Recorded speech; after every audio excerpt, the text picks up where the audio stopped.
后来乡亲啊，要甲你介绍台语频道一个全新的节目，特别邀请到小黄旗甲露露来主持，两个人第一届合作，拢来唠台语哦，而且每一集拢有台语的教授来讲歌曲的历史，嘛会听到真侪经典的台语歌，真好看哦，乡亲啊一定爱看。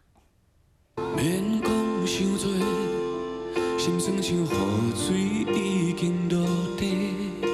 一首台语歌是毋是互你想起一段过去？全新的台语频道节目，主持人小黄旗、露露两个人头一出合作，配合都真好。常常拢会出一寡怪招，啊，你会就讲招架不住，你讲要对接还是不爱对接？迄连咧导播都要甲喊卡，拢无度喊卡。小黄旗嘛称赞露露台语进步未少，伫开播记者会上，公共董事长嘛来参加挺新节目。每个时代音乐，伊其实咧代表迄个社会的心声，所以阮若看恁的节目吼，对台湾的历史都有真深的感觉。